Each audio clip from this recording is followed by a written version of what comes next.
Hi, and welcome to the CappThesis YouTube channel. I'm Frank Cappelleri, founder and president of CappThesis, where we help active investors save time by identifying key market trends and actionable trade setups, all through the use of charts.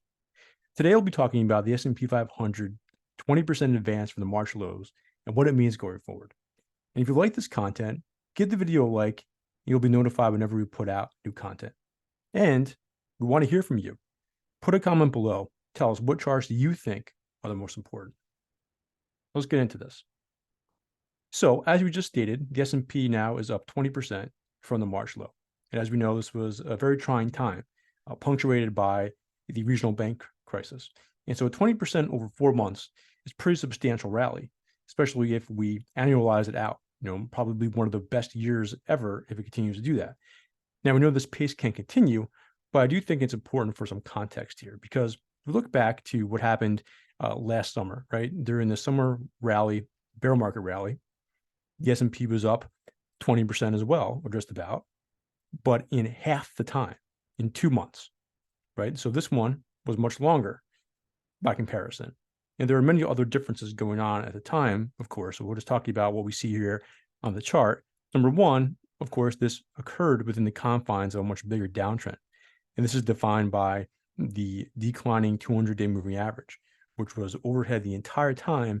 And like clockwork, as soon as the S&P came back and touched it, that's when the sell-off really enhanced and took off from there. It's quite different now, but it took a while to get there because the first time that it really went above the 200-day moving average, even after the October low here, didn't provide much more of a follow-through move. In fact, it really oscillated around the long-term trend indicator until late March when things finally changed. And we're talking about a lot how the character of the market really started to look different as the fourth quarter began, because that's when those daily moves started to shrink, where we haven't had too many 1% advances or declines since that point. And that leads to smaller drawdowns, which we'll talk about in a second, and also the ability of the market to form bullish patterns, have those bullish patterns then hit upside targets, which really was lacking all through last year. Okay. And so in terms of the drawdowns, right, they've been really scant, really small, again, since the start of the second quarter. We've had 5 different pullbacks. Each one of them was less than minus 3.5%, which is very small, right? And so as we get higher and higher, things haven't changed just yet. And of course, now we've just reached another pattern target that we've been talking about at CappThesis as well. So the question is it time for a bigger drawdown, right?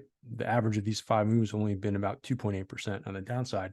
And we see how different that was compared to what we saw in December, 8% down, and from February to March, over 9% of a decline. And again, this all occurred within the confines of the uptrend that's been in place since October. And so as the market has extended, we see the uptrend lines here have gotten steeper, right? So that means that the pace has accelerated. Even though it's been under control from a daily basis, we know that the steepness of each of these lines represents how strong the trend has been. And so we started today on Thursday morning, more than 2% above the short-term trend from the May lows, almost 6% above the trend from the March lows, almost 12% above the trend line from the October lows.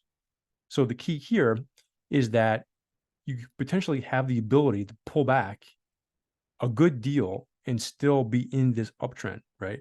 And that's what a lot of investors are looking for, thinking that this got really overextended, waiting for a pullback of greater magnitude to develop, and then finally get involved over there. So we'll see if that finally happens. And so what we're looking for, as opposed to just pinpointing the top, because we could have said that any one of these places here, is really the appearance of a bearish formation that actually works. And so one thing that we're looking at now as one potential scenario is this, where you have a pullback potentially larger than we had before, and then the first buy then fails, which produces a lower high. And why is that important? Because all along the way here, when we've had dips, right, that was obviously provided buying opportunities, and traders that went in and actually bought were instantly rewarded almost every time, right? It took a little longer at times, but as you can see here, eventually every one of these dips provided a new near-term high every time, right, including here. So depending how far we pull back, depending how aggressive all of this is, will determine if one of these happens.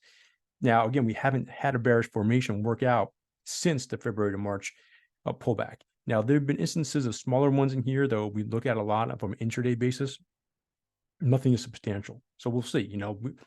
We're on the same side of the trend, but knowing that it could turn when one of these actually appears.